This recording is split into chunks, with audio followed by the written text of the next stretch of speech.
저는 24년 동안 세계 연구를 평가했습니다. 노벨상 심사에 참여했고 연구비 배분을 결정했습니다. 제 판단은 데이터였고 감정은 배제했습니다. 한국은 제 리스트 중간쯤이었습니다. 빠르지만 얕다고 봤습니다. 그런데 어느 날 이메일 한 통이 왔습니다. 발신자는 한국 고등학생이었고 첨부 파일엔 60년 난제 증명이 들어 있었습니다. 파일을 열었을 때 손이 멈췄습니다. 제 24년이 흔들리기 시작했습니다. 제 이름은 브록 하드윅입니다. 캐나다 출신이고 국제과학정책 자문위원으로 일하고 있습니다. 수학 연구평가가 제 전문 분야예요. 쉽게 말하면 누가 돈을 받을 자격이 있는지 결정하는 사람입니다. 노벨급 심사에도 참여했고 국가 연구비 배분에도 관여했습니다. 제 책상 위엔 늘 논문 더미가 쌓여 있었고 빨간 펜으로 점수를 매기는 게 일상이었습니다. 저는 숫자만 믿었습니다. 감정은 평가를 흐린다고 생각했어요. 누가 천재처럼 보이든 누가 불쌍해 보이든 그건 제게 중요하지 않았습니다. 데이터가 전부였습니다. 논문 인용 횟수, 연구 성과, 분포, 난제 해결 이력, 그게 제 판단 기준이었습니다. 한국은 늘 제 리스트 중간쯤에 있었습니다. 나쁘지 않았어요. 빠른 성과를 내는 나라였고 효율적이었습니다. 하지만 깊이는 없다고 봤습니다. 원천 난제는 서구가 만들고 한국은 그걸 따라오는 구조라고 생각했습니다. 제 동료들도 비슷하게 봤습니다.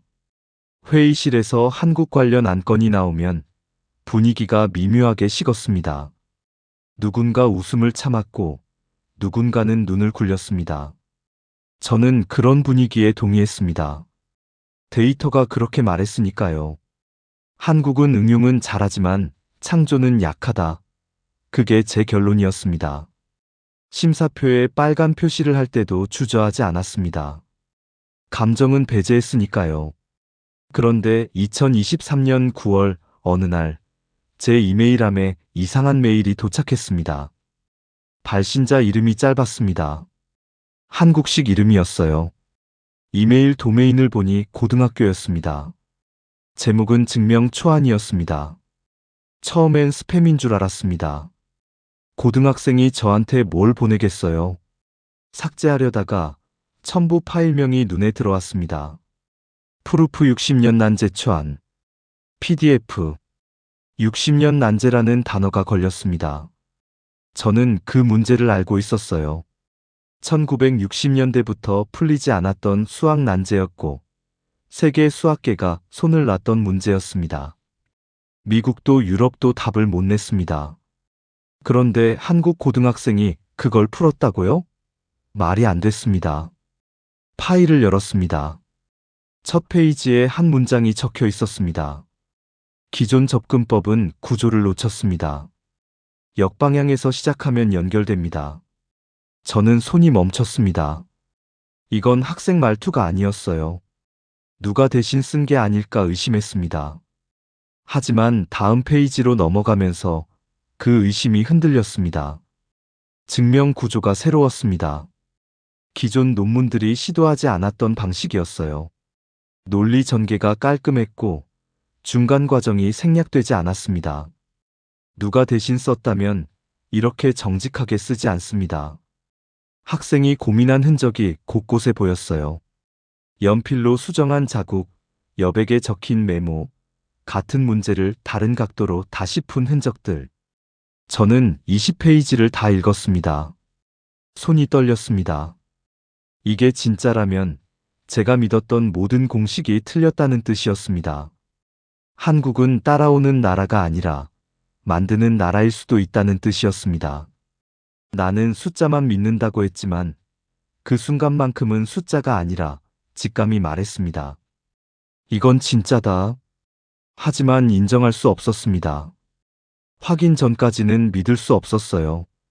저는 동료에게 전화를 걸었습니다. 한국에서 이상한 파일이 왔어. 검토 좀 부탁해. 동료는 웃었습니다. 한국? 또 홍보 아니야?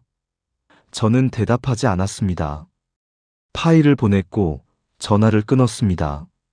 그날 밤 잠이 오지 않았습니다. 제 책상 위엔 낡은 논문 한 편이 놓여 있었습니다. 10년 전 제가 평가 실수로 망친 젊은 연구자의 논문이었습니다. 당시 저는 그 연구자를 폄하했습니다.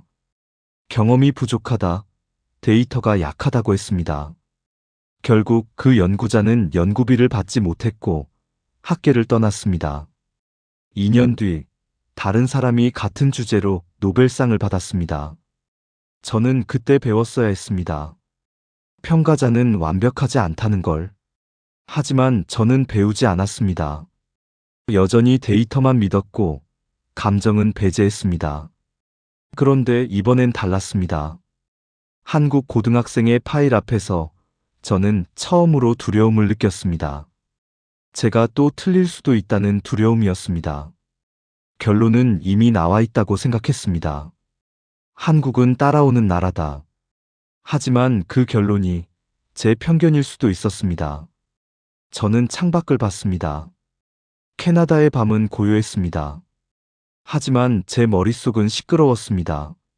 한국에 가야 할까? 직접 확인해야 할까? 아니면 이대로 묻어야 할까? 저는 아직 몰랐습니다. 이 결정이 제 인생을 바꿀 거라는 걸. 제 하루는 새벽 5시에 시작됩니다. 커피 한 잔과 데이터 검토로 아침을 엽니다. 국제학술지에서 보낸 논문 심사 요청, 각국 연구기관의 성과, 보고서, 연구비 배분 관련 통계 자료들. 저는 이 자료들을 분석하고 점수를 매기고 순위를 정합니다. 이 일을 24년 했습니다. 처음엔 단순했어요. 좋은 연구에 돈을 주고 나쁜 연구는 걸러내면 됐습니다. 하지만 시간이 지나면서 깨달았습니다. 연구비 배분은 단순한 평가가 아니라 권력 구조라는 걸. 누가 돈을 받느냐에 따라 학계 지형도가 바뀝니다. 어느 나라가 우위를 점하느냐도 결정됩니다. 서구 주요 국가들은 이 시스템을 오래전부터 장악했습니다. 미국, 영국, 독일, 프랑스. 이들이 주요 학술지를 운영하고 심사 기준을 만들고 연구비를 배분합니다. 다른 나라들은 이 기준에 맞춰서 연구하고 평가받고 순위를 받습니다. 한국도 마찬가지였습니다. 저는 한국을 이렇게 봤습니다. 성과는 빠르지만 분포가 좁다. 천재는 환경이 만드는데 한국은 환경보다 훈련에 의존한다. 시스템이 약하면 언젠가 한계가 온다. 한국은 효율적이지만 깊이는 얕다. 이게 제 평가였고 동료들도 비슷하게 생각했습니다. 실제로 데이터가 그렇게 말했어요. 한국은 논문 발표 속도는 빠르지만 난제 해결 비율은 낮았습니다. 응용 연구는 강하지만 원천 이론은 약했습니다. 빠르게 따라오지만 새로운 길을 만들지는 못한다. 그게 숫자가 보여주는 한국이었습니다. 그런데 이상한 일이 생겼습니다. 2023년 초 국제평가 기준에 새로운 항목이 추가됐습니다. 난제 해결도라는 항목이었어요. 기존엔 논문 개수와 인용 횟수만 봤는데 이제는 얼마나 어려운 문제를 풀었는지도 평가하겠다는 겁니다. 이 기준이 도입되자 서구 기관들이 민감해졌습니다. 왜냐하면 난제 해결은 개수가 아니라 질로 평가되기 때문입니다. 만약 누군가 하나의 난제를 풀면 100편의 평범한 논문보다 높은 점수를 받습니다. 그리고 이 기준은 기존 권력 구조를 흔들 수 있었습니다. 회의실 분위기가 달라졌습니다. 유럽 3개국과 미국 1개 기관이 연합해서 새로운 컨소시엄을 만들었어요. 표면적으론 공정한 평가 기준 마련이 목적이었지만 실제론 자국기관 보호가 목적이었습니다. 난제 해결도 항목에서 불리해질 가능성을 차단하려는 거였죠. 저는 그 회의에 참석했습니다. 한 동료가 말했습니다. 난제 해결은 결국 서구가 주도할 겁니다. 동양권은 따라오는 구조니까요. 다른 동료가 웃으며 덧붙였습니다. 한국? 빠르긴 하지만 깊이는 없잖아요. 저는 고개를 끄덕였습니다. 데이터가 그렇게 말했으니까요. 그런데 바로 그날 오후 이상한 소문이 돌았습니다. 한국에서 뭔가 큰일이 벌어졌다는 소문이었어요. 10대가 난제를 풀었다는 이야기였습니다. 처음엔 아무도 믿지 않았습니다. 설마 학생이 누가 뒤에서 만든 거겠지. 과장 기사일 가능성이 높아 다들 그렇게 말했습니다. 하지만 소문은 계속 커졌습니다. 내부 메일이 돌기 시작했고 회의실에서 목소리가 낮아졌습니다. 한국을 견제하던 기관 이름이 슬쩍 언급됐고 논문 사전 공개 금지 규정이 갑자기 강화됐습니다. 뭔가 이상했습니다. 저는 불길한 예감이 들었습니다. 이건 단순한 소문이 아닐 수도 있다고. 하지만 왜 하필 지금이지? 왜 하필 한국이지? 저는 아직 확신하지 못했습니다. 숫자를 보기 전까지는. 그리고 바로 그날 밤, 제 이메일함에 그 파일이 도착했습니다. 다음 날 아침, 저는 긴급회의 요청을 받았습니다. 발신자는 국제학술지 편집장이었어요. 부록 한국 관련 건인데 당신이 직접 봐야 할 것 같아요. 목소리가 떨렸습니다. 편집장이 목소리를 떠는 건 처음 봤어요. 저는 회의실로 갔습니다. 편집장이 파일 하나를 건넸습니다. 이거 어젯밤에 도착했어요. 60년 난제 관련입니다. 저는 파일을 열었습니다. 그리고 얼어붙었습니다. 제가 어젯밤에 본 바로 그 파일이었습니다. 편집장이 말했습니다. 작성자가 고등학생이래요. 한국 서울의 어느 고등학교. 학교 이메일로 보냈어요. 저는 화면을 뚫어지게 봤습니다. 이름이 너무 짧았습니다. 한국 이름 3글자. 학교 이메일 주소는 진짜였습니다. edu. KR 도메인이 찍혀 있었습니다. 동료 한 명이 말했습니다. 장난 아니에요? 고등학생이 60년 난제를 푼다고요? 다른 동료가 덧붙였습니다. 대리 작성일 겁니다. 누가 뒤에서 썼겠죠. 저는 파일을 계속 봤습니다. 논리 구조, 증명 방식, 중간 과정. 이게 장난일 리 없었습니다. 편집장이 저를 봤습니다. 부록, 당신 판단은요? 저는 한참을 침묵했습니다. 그리고 말했습니다. 이게 장난일 리 없습니다. 회의실이 조용해졌습니다. 누군가 한숨을 쉬었고 누군가는 고개를 저었습니다. 저는 계속 말했습니다. 이름이 너무 짧습니다. 학교 이메일이 진짜입니다. 그리고 이 증명 구조는 누가 대신 쓸 수 있는 게 아닙니다. 파일 첫 페이지의 한 문장이 계속 머릿속을 맴돌았습니다. 기존 접근법은 구조를 놓쳤습니다. 동료가 물었습니다. 그럼 어떻게 할 건데요? 저는 대답했습니다. 검증해야 합니다. 직접 확인해야 합니다. 편집장이 고개를 끄덕였습니다. 누가 이 아이를 맡고 있나요? 저는 그 질문에 대답하지 못했습니다. 하지만 직감적으로 알았습니다. 누군가는 이 아이를 막으려 할 거라고. 회의가 끝났습니다. 저는 제 자리로 돌아왔습니다. 손이 멈췄던 순간이 계속 떠올랐습니다. 파일을 열었을 때, 첫 문장을 읽었을 때, 구조를 이해했을 때, 제 24년이 흔들렸던 그 순간들. 저는 동료들의 표정을 기억했습니다. 믿지 않으려는 표정, 인정하기 싫어하는 표정, 뭔가를 숨기려는 표정. 회의가 갑자기 중단됐고 경쟁기관의 움직임이 시작됐습니다. 전화가 오기 시작했고 메일이 쌓이기 시작했습니다. 저는 그날 밤 잠을 이루지 못했습니다. 나는 지금 뭘 보고 있지? 규칙이 바뀌는 소리였습니다. 하지만 아직 믿을 수 없었습니다. 확인 전까지는 인정하지 않겠다고 다짐했습니다. 그런데 마음 한편에선 이미 알고 있었습니다. 이건 진짜라고. 그리고 이 아이를 지켜야 한다고. 검증팀을 꾸리는데 48시간이 주어졌습니다. 누가 정한 건지 몰랐지만 시간 제한이 있었어요. 빠르게 결론을 내야 했습니다. 저는 신뢰할 수 있는 수학자 3명을 불렀습니다.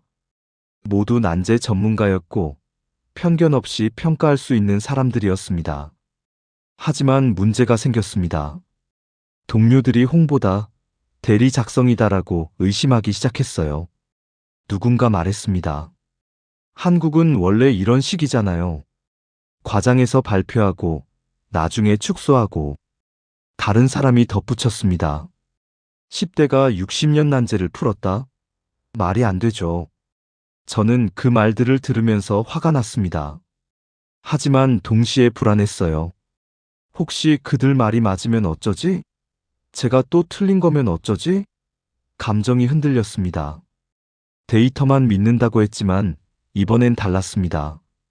검증 체크리스트를 만들었습니다. 논리 연결성, 증명 독창성, 오류 가능성, 대리 작성 여부, 모든 항목을 철저히 확인하기로 했습니다. 한국 측 연락 담당자도 찾았어요. 학교 측과 직접 소통해야 했으니까요.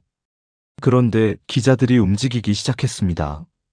누가 흘린 건지 모르겠지만 소문이 언론에 퍼졌어요. 한국 10대 60년 난제 풀었나? 헤드라인이 돌기 시작했습니다. 저는 당황했습니다. 검증도 안 끝났는데 벌써 언론이 움직이다니. 밤에 잠을 못 잤습니다. 침대에 누워서도 파일 내용이 머릿속을 맴돌았어요. 기존 접근법은 구조를 놓쳤습니다. 그 한 문장이 계속 들렸습니다. 나는 지금 뭘 보고 있지? 규칙이 바뀌는 소리였습니다. 검증팀이 첫 결과를 보냈습니다. 논리적 오류 발견 안 됨. 증명 구조 독창적. 추가 검토 필요. 저는 손이 떨렸습니다. 오류가 없다고? 정말로? 하지만 아직 믿을 수 없었습니다. 확인 전까지는 인정하지 않겠다고 다짐했으니까요. 그런데 48시간이 다 가기 전에 이상한 일이 벌어졌습니다. 서구 경쟁기관에서 연락이 왔어요. 검증 절차를 재검토해야 합니다. 한국 측 자료가 불충분합니다. 저는 황당했습니다. 자료가 뭐가 불충분하다는 건지 이해할 수 없었어요. 전화 너머로 냉소가 들렸습니다. 부록 서두르지 마세요. 이런 건 신중해야 합니다.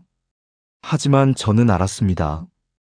이건 신중함이 아니라 방해라는 걸. 누군가 이 검증을 늦추려 하고 있었습니다. 회의록이 갑자기 사라졌습니다. 제가 작성한 초기 평가 보고서가 삭제됐어요. 누가 했는지 몰랐지만 증거가 지워지고 있었습니다. 저는 그제야 깨달았습니다. 이건 학문이 아니라 권력 싸움이라는 걸. 동시에 한국은 과장한다는 프레임이 돌기 시작했습니다. 언론에, SNS에, 학계 내부에. 누가 흘렸는지 명확했습니다. 서구 기관들이 여론전을 펼치고 있었어요. 진실이 늦으면 거짓이 이긴다는 걸 그들도 알았습니다. 저는 결심했습니다. 내가 직접 확인하겠다고. 한국으로 가겠다고. 누군가는 이 아이 편이 돼야 한다고. 항공권을 예약했습니다. 동료들이 말렸습니다. 부록, 왜 그렇게까지 해야 해? 저는 대답하지 않았습니다. 상사가 경고했습니다. 이건 정치적으로 민감한 사안입니다. 신중하게 행동하세요. 하지만 저는 이미 마음먹었습니다. 한국에 대한 편견을 직접 확인하겠다고. 제가 틀렸는지, 그들이 틀렸는지. 비행기를 탔습니다. 창밖으로 구름이 흘러갔습니다. 저는 10년 전 그 젊은 연구자를 떠올렸습니다. 제가 평가 실수로 망친 그 사람을. 이번엔 똑같이 만들지 않겠다고 다짐했습니다.